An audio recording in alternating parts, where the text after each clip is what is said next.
Namo tassa bhagavato arahato samma sambuddhassa. Namo tassa bhagavato arahato samma sambuddhassa. Namo tassa bhagavato arahato samma sambuddhassa. Buddhaṃ Dhammaṃ Sanghaṃ Namassami. It's my honor to have been invited to speak once again at the 17th annual Tripitaka recitation ceremony. So I was reading through the Milinda Panha a little bit, and Wang Mo asked me to speak a little bit about some of the content of the chant of the sutta that you've been reciting together. So part of the conversation between Milinda Panha, King Milinda and Bhikkhu Nagasena, King Milinda has some doubts and some concerns. He says the Buddha is believed to have finished his cultivation, been liberated, purified his mind. So King Milinda wants to understand, why does he continue to meditate after his enlightenment here in this spot? And then Nagasena talks about the 28 benefits of meditation. So I thought I might brush on that a little bit. It's an interesting thing to consider that Lord Buddha has purified his mind, is enjoying liberation, but he continues to meditate. I think when we look at the way Lord Buddha spent his time, there's one of the watches of the evening where Lord Buddha meditates for 2 hours. There's another watch of the evening where Lord Buddha teaches devas. There are 2 watches of the evening where he takes rest, sleep, and then in the morning there's another 2-hour period where he meditates. So this would seem to suggest that meditation is a very noble act, part of the enlightened activity of enlightened people. So, chapter 4, verse 67, Venerable Nagasena, your people say everything which a Tathagata has to accomplish that had the Blessed One already carried out when he sat at the foot of the tree of wisdom. There was then nothing that he had yet to do, nothing that he had to add what he had already done. But then there is also talk of his having immediately afterwards remained plunged for 3 months in ecstatic contemplation. If the first statement be correct, then the second must be false. And if the second be right, then the first must be wrong. There is no need of any contemplation to him who has already accomplished the task. It is the man who still has something left to do, who has to think about it. It is the sick man who has need of medicine, not the healthy. The hungry man who has need of food, not the man whose hunger is quenched. This too is a double-headed dilemma, and you have to solve it. Both statements, O King, are true. Contemplation has many virtues. All the Tathagatas attained in contemplation to Buddhahood and practiced it in the recollection of its good qualities. And they did so in the same way as a man who had received high office from a king would, in the recollection of its advantages, of the prosperity he enjoyed by means of it, remain constantly in attendance on that king. In the same way as a man who, having been afflicted and pained with a dire disease and having recovered his health by the use of medicine, would use the same medicine again and again, calling to mind its virtue. Again, there are, O King, these 28 good qualities of meditation, in the perception of which the Tathagatas devoted themselves to it. And what are they? Meditation preserves him who meditates. It gives him long life and endows him with power. It cleanses him from faults. It removes from him any bad reputation, giving him a good name. It destroys discontent in him, filling him with content. It releases him from all fear, endowing him with confidence. It removes sloth far from him, filling him with zeal. Takes away lust and ill will and dullness. It puts an end to pride. It breaks down all doubt. It makes his heart to be at peace. It softens his mind, makes him glad. It makes him grave, gains him much advantage. It makes him worthy of reverence. It fills him with joy, fills him with delight. It shows him the transitory nature of all compounded things. It puts an end to rebirth. It obtains for him all of the benefits of renunciation. So that's a pretty wondrous list of the potential advantages of meditation. It obtains for him all the benefits of renunciation. These, King, are the 28 virtues of meditation, in the perception of which the Tathagatas devote themselves to. It is because the Tathagatas, O King, long for the enjoyment of the bliss of attainment, of the joy of the tranquil state of nirvana, that they devote themselves to meditation with their minds fixed on the end they aimed for. And there are 4 reasons for which the Tathagatas, O King, devote themselves to meditation. What are the 4? That they may dwell at ease, and on account of the abundance of the advantages of meditation, advantages without drawback, and on account of it being the road to all noble things without exception, and because it has been praised and lauded and exalted and magnified by all Buddhas. These are the reasons for which the Tathagatas devote themselves to it. So it is not, great King, because they have anything left to do, or anything to add to what they have already accomplished, but because they have perceived how diversified are the advantages it possesses, and they devote themselves to meditation. Very good, Nagasena. That is so, and I accept it as you say. So,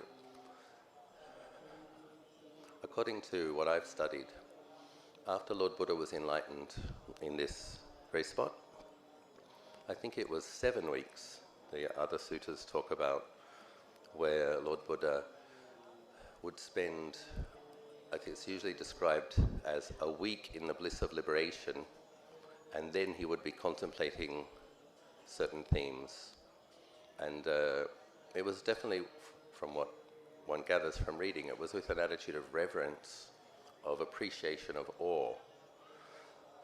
And there were certain Dhammas that he recollected here, some of my favorite lists of Dhammas.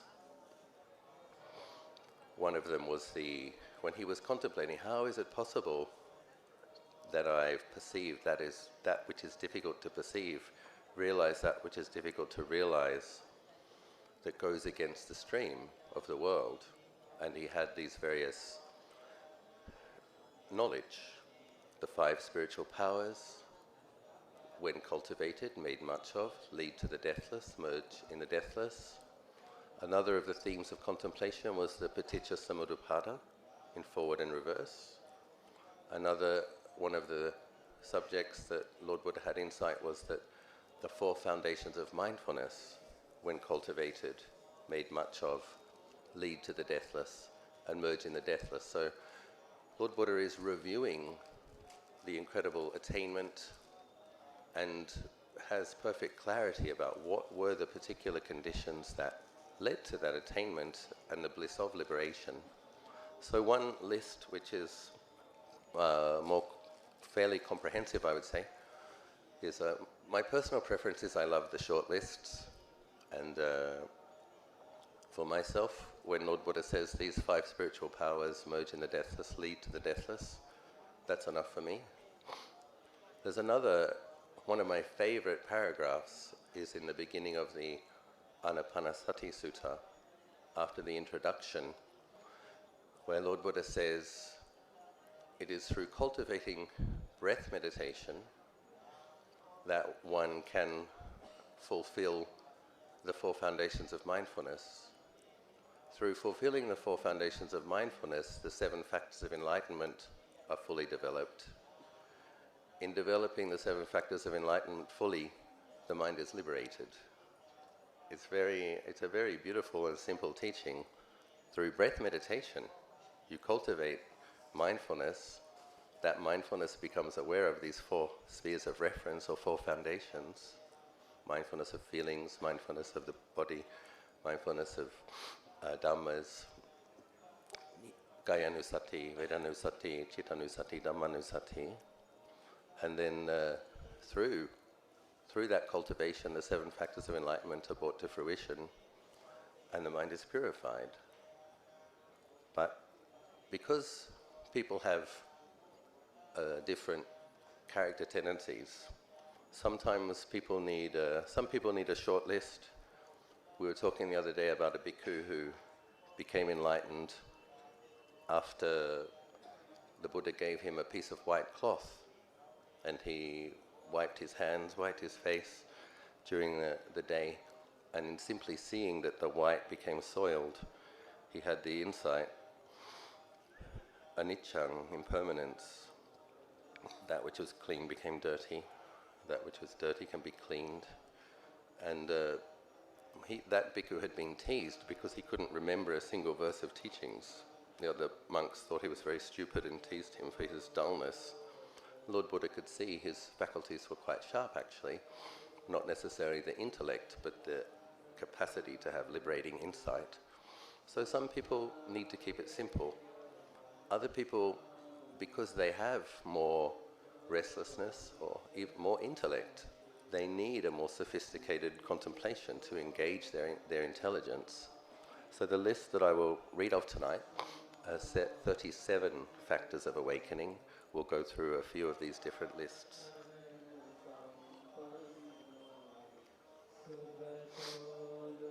It starts with the lists of 4, and then it goes up in number 5, 7, and 8. But I want to start with the Eightfold Path, because that seems a good place to start. The first of the Eightfold Path is right view. So the Eightfold Path, when the 37 wings of awakening are mentioned, the Eightfold Path is the last list. But for tonight's discussion, we'll consider it first. Right view in the Eightfold Path comes first, and there's a reason for this, I believe, and it's important.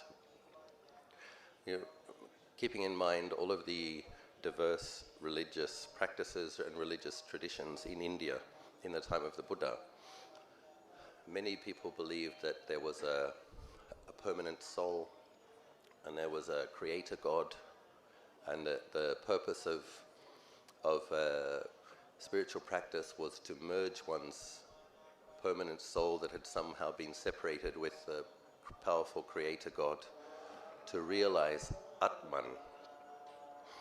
And this is, Lord Buddha explains, a classic wrong view. Because what Lord Buddha explains we need to realize is Anatman, Anatta, not self. And there's nothing permanent in the conditioned experience. So right view, conventional right view, there are important things, because one of it is the belief in rebirth is part of conventional right view. Belief in karma is part of conventional right view. That's very important, because if people don't believe in karma and if people don't believe in rebirth, there isn't much motivation to be a virtuous person. If you don't believe in karma and rebirth, most people will then tend to think, okay, so the point of life then is to have as much pleasure and happiness and fun this life. You often hear in kind of more materialist societies, you only live once, so you better make the most of it. Lord Buddha explains that's not true. There's been millions of lives since beginningless time, and there will continue to be, unless we undo the causes for rebirth. So this is an important motivating factor.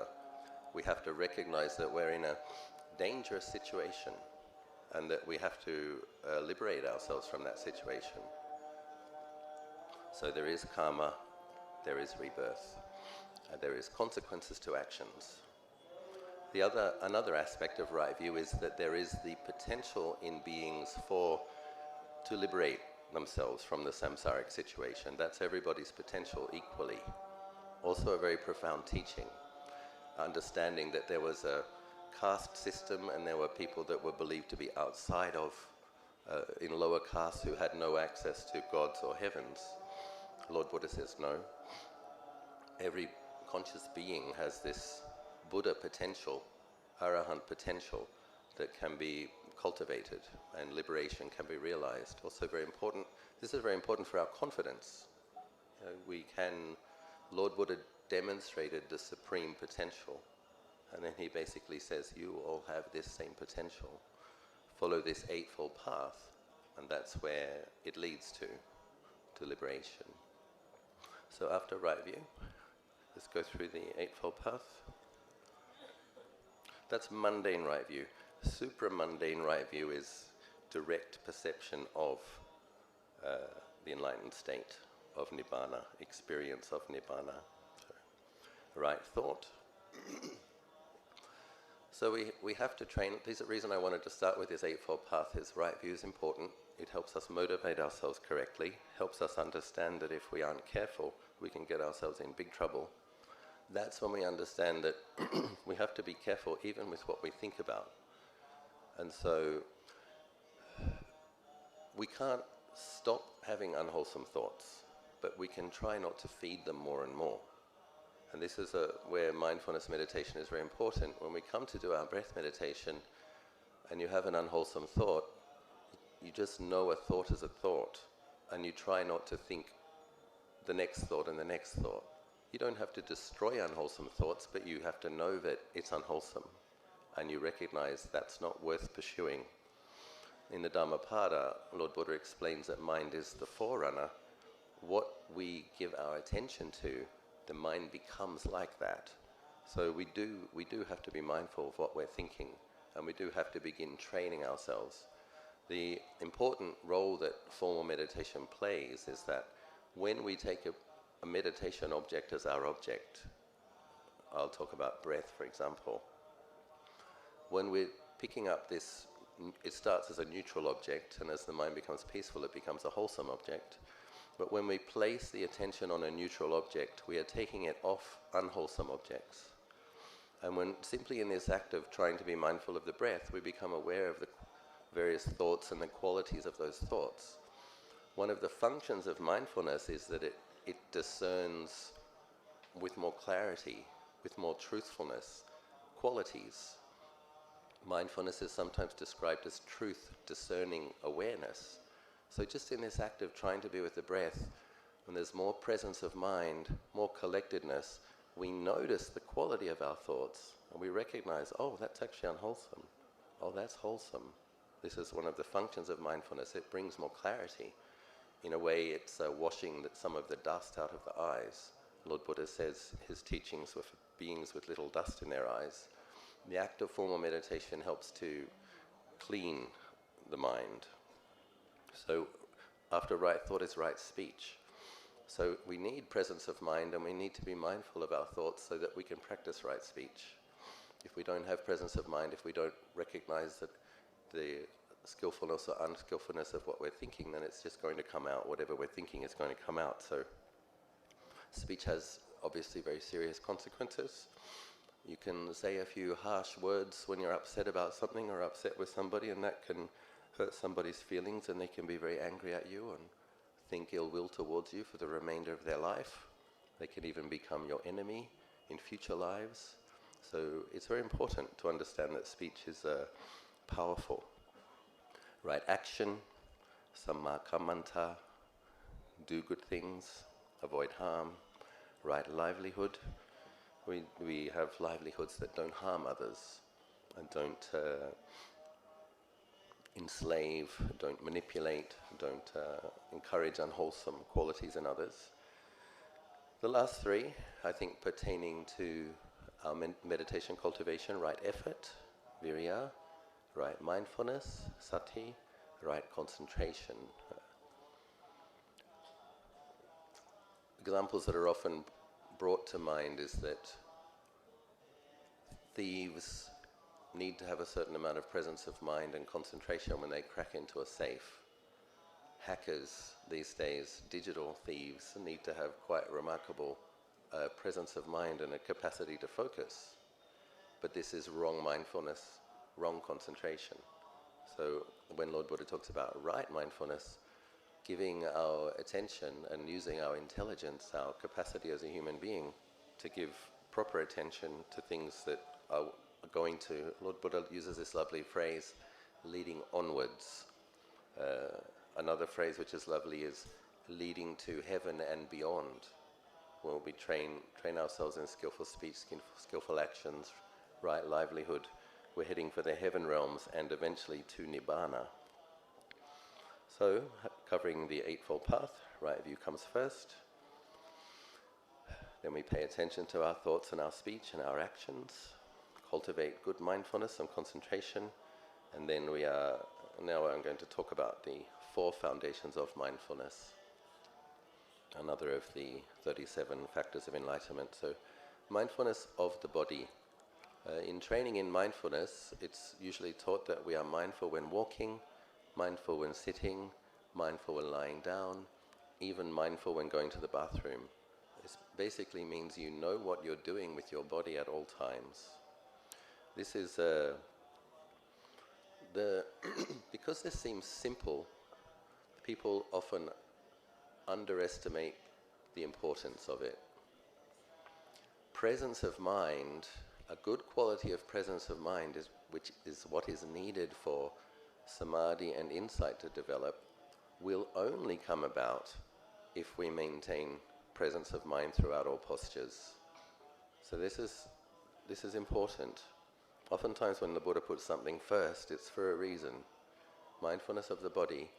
When we're in our thoughts too much, thinking about the past a lot, thinking about the future a lot, thinking about other places, other people a lot, the mindfulness is being scattered. It's being dissipated. So when we train, and for example, now I'm speaking, but I'm also aware of the feelings under my buttocks. I'm aware of the feeling as my hand's holding this tablet. I'll be aware when I breathe in. I'm aware of those feelings because I'm a meditation monk and I meditate morning, afternoon, and evening. I've trained myself to keep a certain amount of presence of mind in my body and know what I'm doing with my body. Then what happens is if you do that, when you come to meditate, you already have some energy there. You don't have to reel in all this scattered energy, or you don't have to start from like less than 0. You can start at 50, or you can start with some presence of mind, some collectedness. Ajahn Anan, we believe a very well-practiced disciple of Ajahn Chah, when he teaches the 4 foundations of mindfulness, he also puts great emphasis upon mindfulness of the body. And he says the reason is, if you try to be mindful of dhammas, if you try to be mindful of thoughts, the mind is very fast and the mind is very deluding. So you think you're being mindful, but you lose the thread and you get lost in a different proliferation because the mind deludes. He says, however, if you train in being mindful of every footstep, mindful of every breath, what happens is that when you come to sit, you're aware of the feelings in the body, you're aware of the feelings of breathing, and that presence of mind is what notices the quality of the thoughts. So in training, in establishing and maintaining a consistency of what the body is doing, and a consistency of the feelings at the bottom of the feet, a consistency of the awareness of the in and out breath, that presence of mind is what knows whether a thought is wholesome, neutral, or unwholesome. And as I was talking a little earlier, my favorite paragraph from the Anapanasati Sutta, in practicing breath meditation, the 4 foundations of mindfulness are cultivated. Because when you think about it, you come and you sit, you want to be aware of the breath. There's a thought. So you're trying to be aware of the in-breath, but you notice there's a thought. Then there's some shoulder pain. Then there's, if you're able to be with the breath consistently, some rapture, some tranquility. You start to be aware of pleasant feelings, wholesome mind states. The mind begins to become collected, wholesome dhammas. So just in this act of consistently being with awareness of breathing, one becomes aware of feelings, mind states, wholesome and unwholesome dhammas, just by sitting there, just by meditating. So, talking now about the 4 supreme efforts. This is important as well because oftentimes it's a bit of a conundrum, because skillful practice is a combination of making consistent, skillful effort and also relaxing. And this is tricky because in meditation practice, one has to make the effort to relax into the awareness, not try too hard, not be too willful. Trying too hard can be an obstruction, too much desire can be an obstruction. But one does have to make effort. If we don't make the effort, we're not going to come and sit on the cushion. If we don't make the effort, we're not going to be aware of the in and the out breath. So effort is profoundly important, and it's the kind of effort that we need to learn is sophisticated. We need to know when we need to be willful. So for myself, I often teach my students, you have to be willful and determined absolutely to get on that pillow. And you have to have an aspiration to want to be liberated and want to have samadhi and want to have insights. And as soon as you sit on that pillow, you have to drop all of that. It's like you need that to get you there. Once you're there, you just have to be with that in-breath and just have to be with that out-breath. All of the desire, all of the aspiration, we need to put that aside. And then we need to invest in making the effort, because it's the consistency of the effort that brings the results. So we need to develop some nuance here. When to be willful, when to be determined, when to be very, very gentle. And too much willfulness in meditation ends up making people not want to meditate. There's too much fault-finding mind. But if you just get to the pillow, and then once you get to the pillow, you're very gentle, you're very kind, you allow the mind to be the way it is. Ajahn Anan also places a lot of emphasis on training mindfulness with loving kindness as a support. Then you're going to end up loving meditation. If you know how to meditate skillfully, it's like being a friend to yourself. Once you're on that mat, have a lot of kindness, a lot of tenderness, a lot of friendliness. You're there because you care for yourself, you care for your mind, you want to realize your potential, you want to liberate the mind from all suffering. So, in the 4 great efforts, there is the effort to prevent the arising of unwholesome states. So this is why I think a daily meditation practice is important, because this is what gives us the presence of mind that makes that to start to be possible.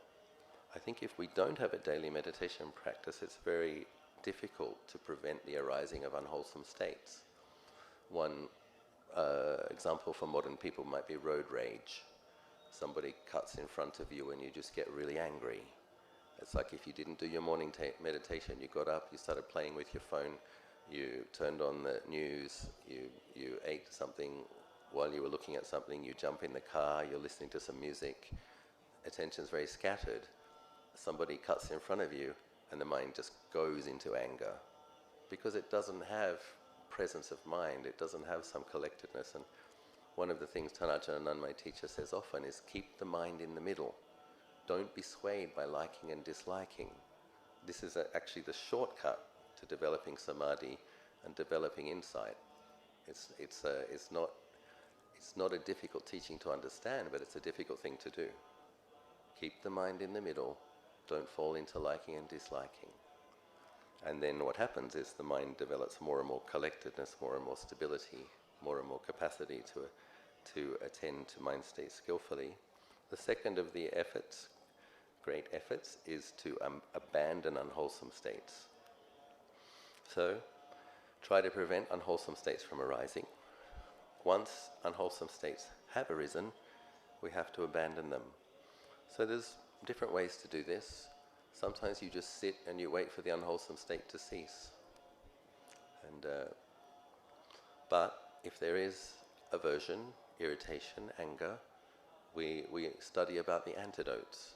We consciously cultivate loving kindness as an antidote to ill will. If we're of a more lustful proclivity, if there's a lot of lustful thoughts, we contemplate the nature of the body, the bones, the blood, food after it's eaten, what's it like. We really consider these things in a disciplined way, and it does work. It does lower the levels of lust, it lowers the levels of delusion, perceiving bodies as beautiful. There are many meditation practices praised by the Buddha for making the mind bright, wholesome. Sometimes in kind of depressing ages, in a time when sila is degenerating in the world, the number of people keeping precepts is less, the number and scale of the conflicts is greater. A practice that I like to do myself is to consider how many devas there are who are already established in enlightenment. In Thailand this day and age you can see bad news about monks on TV every day. And many people might have the sense of, oh, the religion is over, there's no good monks left. There are plenty of good monks left, but you have to know them, you have to know where they are. They're not the ones in the market, they're not the ones in the asleep on the sidewalk in the morning. So if you see these things every day, it is depressing. So then we can consider how many of the people in the time of the Buddha that became stream enterers were reborn in Dawatimsa heaven? How many of them were reborn in Tushita heaven? It is said that 75% of the population of Rajgir had attained to stream entry by the time Lord Buddha passed into Parinibbana. That's a lot of stream enterers. Many of them would have been reborn in heaven. So that when I have that sense of the sasana is ending, no, it's not. There are millions of beings who are established in the stages of enlightenment, and then there are the other bodhisattvas already who have received their predictions of Buddhahood that will come and be enlightened in this place. Maitreya will come. So that sometimes Devanusati, recommended by Lord Buddha, recollect bright things, recollect optimistic things, recollect happy things. Bring the mind into a state of balance, because the mind does become like what it focuses upon. And I think it's good to limit the amount of news that one consumes if news is often depressing. The effort for the arising of wholesome states. So we try to prevent unwholesome states, we try to abandon unwholesome states, we make effort to give rise to wholesome states, thoughts of goodwill, thoughts of generosity, thoughts of loving kindness, and peacefulness that comes from breath meditation, very wholesome. And then the effort to maintain wholesome states. So that covers everything. It's one of these short lists. Don't allow wholesome states to arise. If they do arise, abandon them. Cultivate wholesome states. Sustain wholesome states. That's another way of saying, training your mind to be liberated. The 4 iddhipada, the foundations of success. Chanda, virya, chitta, and vimamsa. Chanda is sometimes described as will, sometimes described as aspiration. So we have to have this aspiration. Virya is energy. So this list is often described when people are trying to cultivate samadhi, the jhanas. You need to have the aspiration that you want to develop concentration, skillful right collectedness. Then you need to put forth effort. And it's effort and energy have a very close relationship. Sometimes I feel like there's just not much energy in the mind, and it's making an effort anyway that brings energy into the mind. This is something that we all need to learn, because if we come to sit, sloth is one of the 5 hindrances, of course, and we come to sit and there's tiredness and there's sloth, and you think, oh, I just don't have the energy to do this, I'm going to go and have a sleep. That doesn't work. You come and you sit, there's tiredness, okay, you go and wash your face, light a candle, do some chanting, and then sit. And you'll notice that there's energy. So we have to put forth effort to give rise to energy.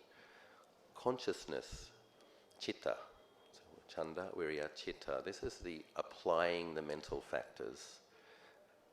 So if you want to give rise to skillful collectedness, you are mindful of what the meditation object is.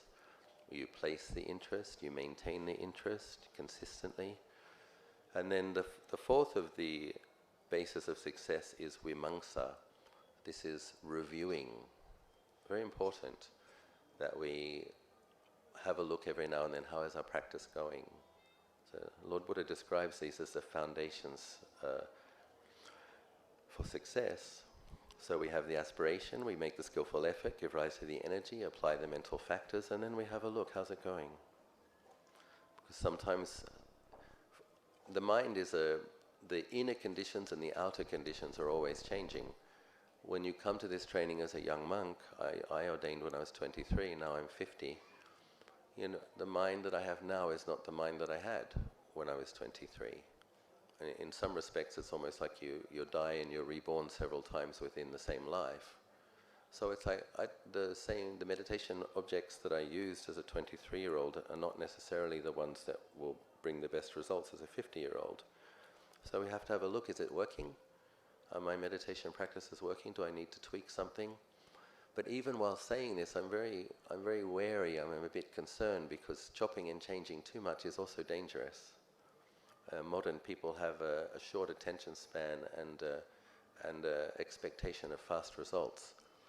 So chopping and changing too often is also not good. We do need to keep with things consistently enough to see if it, and sincerely enough to see if it is working. And then if clearly it's not, then we might need to visit our teacher or make some adjustments. So yes, the 4 bases of success: the aspiration and the will, then putting forth the effort, giving rise to the energy, applying the various factors in the training, and then reviewing, how's it going? The 5 faculties: faith, energy, mindfulness, concentration, and wisdom. These, and then the next one is the 5 powers, interestingly: faith, energy, mindfulness, concentration, and wisdom, the same things. I was talking about this the other night. I think the reason Lord Buddha has mentioned these twice is because he really wants us to pay attention here. Let's talk about them as faculties. Faith is a faculty that's functioning in your mind now, whether it's skillful or not. So some people have faith that the monks will secretly give them the lottery number. This is very common in Thailand. And although it can seem harmless, and I know plenty of people who win the lottery frequently, there really is something to this phenomenon. But it's a terrible distraction, because there you are, you've spent eons cultivating the virtue to meet well-practicing monks, and they're finally telling you what you need to purify your mind, and you're thinking, I'm going to buy the lottery on the 15th and the 30th, and Ajahn talked about the 5 spiritual powers twice, that must be 55. And it's like, okay, you might win the lottery, but you're still going to be reborn and dead and reborn and dying and reborn and dying. There's no end to wanting to win the lottery. Other people have faith in investing in gold. Other people have faith in Bitcoin. Other people have faith in movie stars. So we have to notice, and where is my faith faculty? What do I have faith in? If you have faith in politicians, you'll tend to be disappointed. If you have faith in insurance companies, sometimes they go bankrupt. What is it that you have faith in? And Lord Buddha, for faith to be a spiritual power, we have faith in Buddhas, we have faith in Nibbana, we have faith that Dana, Sila and Bhavana will liberate us, we have faith in Aryan practitioners, we have faith in the law of karma, good deeds bring wholesome results. That's what we have faith in. Energy. Where is our energy and what kind of energy is it? So as a faculty, we do have energy. If you play violent computer games for hours a day, you're going to have a lot of bad energy, right? If you listen to heavy metal for hours, there's going to be some bad energy around. We notice, where is the energy? Even if you listen to Bollywood all day, it might not be evil, but it's not necessarily wholesome. Mindfulness, we were talking about this earlier, what are you being mindful of? So I mentioned about the importance of limiting one's entertainment and news, attention that one gives to news, because what we give attention to affects our minds. And, human being is a very sophisticated animal, and we can develop some really extraordinary skills. and you can become very wealthy by learning ways to steal from people, delude people, and but karma is real. What kind of concentration? What are you concentrating on? I think the biggest search on the internet in this day and age is pornography. It's worth mentioning. It's like not many monks talk about it because it's a bit kind of uh-oh, but I think we need to, because if the mind is focusing upon a person's genitals for hours, as there's a lot of people have a porn addiction. So if people are looking at the genitals or the breasts or the various orifices that they're interested in, and if they're doing that day after day, and if they're doing it week on end, month on end, year on end, you are not heading towards Nibbana. This is wrong concentration. You're likely heading towards the animal realm or lower. So occasionally monks have to mention these things, please. Please allow me. Wisdom. So there's different types of wisdom, different types of intelligence. For wisdom to be truth-discerning wisdom, wisdom that is going to help you liberate yourself, then it has to be seeing the three characteristics: impermanence, unsatisfactoriness, not self. So the 5 powers: faith in Buddhas, faith in Nibbana, faith in the threefold training, faith in your potential, faith in the practices, faith that sowing the causes leads to the results. Energy. So we have to put forth an effort to bring about energy, don't just expect energy to be there. And then we learn how to maintain good and wholesome energy. Various meditation practices that brighten the mind, energize the mind, uplift the mind. Long-term, skillful, optimistic view. And mindfulness, we practice right mindfulness. Mindfulness of the body in all postures, knowing whether mind states are wholesome, neutral and unwholesome. And then we train in mindfulness of impermanence, mindfulness of death, etc. Mindfulness practices that lead to an increase in wisdom. Concentration, we train in skillful types of concentration. Lord Buddha praises the cultivation of loving kindness. In the 11 Benefits of Metta Sutta, 11 Benefits of Loving Kindness Sutta, he explains that for those who cultivate metta, the mind concentrates easily. So metta practice can become concentration, and training in cultivating metta as a concentrated state, the mind will become concentrated on other meditation objects more easily. So we have to make these 5 faculties into 5 powers. 7 factors of enlightenment. There's a repetition here. Mindfulness, we've talked quite a bit about that. Mindfulness of the body, mindfulness of feelings, mindfulness of mind states, mindfulness of dhammas. The second one is important, I haven't mentioned it yet. Investigation, Dhamma Vichaya, investigation into Dhamma. So this is where we're using our particular gift as a human being to have a reflective faculty and a contemplative faculty.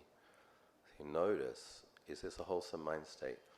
What gave rise to this wholesome mind state? Is this an unwholesome mind state? What gave rise to this unwholesome? We start to notice causal factors.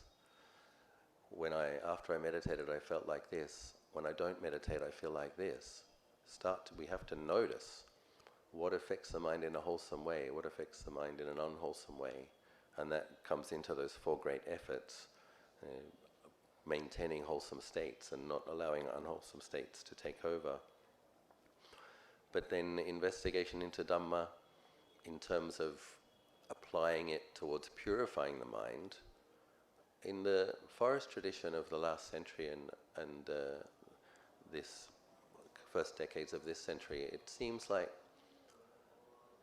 the most profound results in terms of beings actually getting liberated. It seems that contemplation of the nature of the body has played a huge role in the practice of Lumpur Man, Lungta Mahabua, Lumpur Cha, Ajahn Chah's enlightened disciples. And I wanted to mention this because, again, it's overlooked. It seems too simple. People want sophisticated, impressive concepts to be enamored by, in awe of. And yet, it seems to be the case that if a person cultivates enough mindfulness and then trains that mindfulness in simply seeing bones as bones, this can liberate a mind, and has liberated minds in recent history. So investigation into Dhamma, it doesn't have to be memorizing the Abhidhamma. Sometimes Luang Por Nan explains that the identification with the body is where most of the attachment is. So if we develop enough mindfulness through our walking meditation, our breath meditation, we're able to apply that mindfulness to simply knowing the bones in the fingers, for example. And the mind will actually see it. With eyes closed, the mind will see bones. And when the mind sees bones that clearly, sense of self just disappears because it sees clearly this is bones, this isn't a self. And then one keeps applying that awareness to know earth element as earth element, and many beings attain to stream entry at this point. So many people want stream entry, many people want to be Sotapannas. So I know people who did attain that simply by seeing the earth element in the body as the earth element in the body. And it doesn't sound very sophisticated, but if you want to be liberated, it's something we should pay attention to. It's not easy to do because the thing that makes that possible is that the quality of the mindfulness and the collectedness is quite steady. So we need to do all of these practices to make sure the mindfulness is good, clear, really strong mindfulness. And then there's some presence of mind that then we're able to apply that mindfulness and just stay with this knowing the nature of skin, the nature of fingernails, the nature of bones, until that insight occurs. But Luang Por Chah, my teachers, Ajahn Anan, have had really great results from investigating the nature of the body, seeing it as elements, not self. Next in the 7 factors of enlightenment, energy. Similarly, we were talking about that. It's one of the iddhipadas, the basis for success.